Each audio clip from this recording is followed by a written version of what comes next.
Welcome to Frontrunner Motorsport. Welcome back to Frontrunner Motorsport.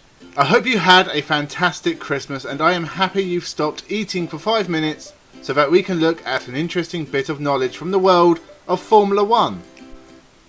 Now, there are 2 nations that have been represented by over 100 drivers, those nations being Great Britain and America.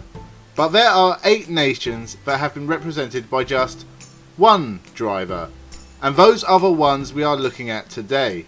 So strap in, folks, for an exciting ride down memory lane. Let's get started. I am not doing this in any particular order, so let's start with the smallest country on the list, Liechtenstein. With a population less than 40,000, how does such a small country have a Formula 1 driver? Well, in 1973 we saw the debut of Ricky von Opel, son of rocketeer Fritz von Opel and great-grandson of Adam Opel, who started the Opel car company in 1862. Ricky von Opel made his debut in 1973 with Team Ensign, who are also making their debut. They debuted mid-season at Paul Ricard in France, qualifying 25th and finishing 15th, 3 laps down. He'd finished 13th in Britain before missing Netherlands and Germany with a damaged car, and would fail to finish any other race that year. In 1974, Ensign had made little progress, and Ricky von Opel left the team after withdrawing from the first race of the year. He'd get a drive with Brabham, but would struggle to compete with teammate Carlos Reutemann. He'd get a best 9th in Sweden and Netherlands, before failing to qualify in France and getting booted out of the team. Now Ricky von Opel was actually born in New York, but drove with a Liechtenstein licence, and to be honest will probably be the only driver ever from Liechtenstein. Next up, Indonesia, the newest entry on this list with their 1 driver, Rio Haryanto. Rio didn't have a lot of success on his way up to Formula 1 in 2016.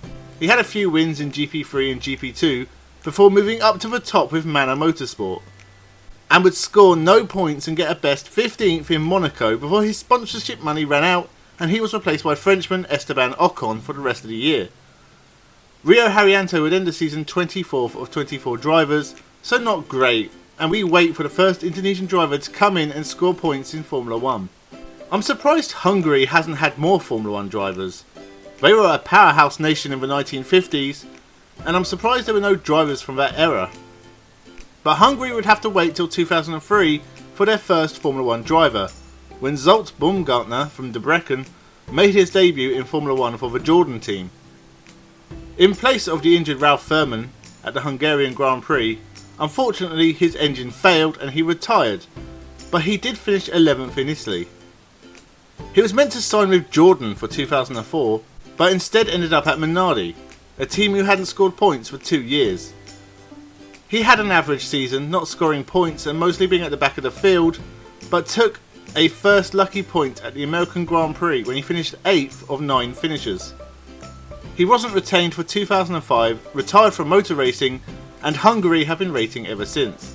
Morocco aren't a nation you think of when it comes to motorsport, but in 1958, the Formula 1 season, they had their one and only Grand Prix, and they had 1 Moroccan driver racing at that Grand Prix. Robert Lecrae is the only Moroccan Formula 1 driver entering a privately owned Formula 2 Cooper Climax in the race. He would finish 14th, 5 laps down off eventual winner Sterling Moss. There would never be another Moroccan Grand Prix, and never another Moroccan Grand Prix driver. Thomas Eng of the Czech Republic took part in just 3 races in 2001. He raced for the Prost team, replacing the Brazilian Luciano Berti after the latter crashed in Belgium. He had an unremarkable few races, with a best 12th on his debut in Italy. Unfortunately, the Prost team folded before the 2002 season and Thomas Eng was left without a drive. He would have been International Formula 3000 champion in 2002, but failed a drug test, failing due to the performance-enhancing drug marijuana being found in his system. And the Czech Republic has never had another representative. Debuting in the same race as Thomas Eng was Malaysian Alex Yoong. He'd have a disastrous couple of years with Minardi. In the last 3 races of 2001, he'd retire from 2 races and finish 16th in Japan, 3 laps down. 2002 did not improve for the Malaysian driver. He even failed to qualify for a couple of races. He had a few crashes as well and just wasn't on the pace of teammate Mark Webber.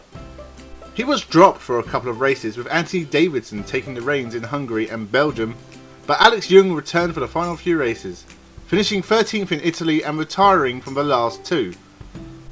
Alex Young himself has admitted that him being in Formula 1 did not improve motorsport in Malaysia, and we still wait for the next Malaysian to enter Formula 1. Eliseo Salazar is the only Formula 1 driver from Chile, racing between 1981 and 1983. He'd had success in British Formula 1 in 1980 with the Ram team, getting 3 wins and finishing second in the championship. He started in Formula 1 with the March team, but failed to qualify for 5 out of 6 races, and changed mid-season to the Ensign team, replacing Mark Surer, who had moved to Theodore Racing. He'd retire from 5 races, wasn't classified for another, and didn't qualify in Britain, but he did finish 14th in Spain and get a point for 6th in the Netherlands. For 1982 he'd moved to the ATS team.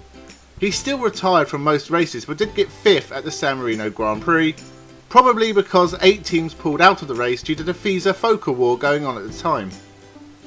He'd moved to Ram in 1983, finishing 15th on his debut, before retiring from the next race and then not qualifying for 4 races.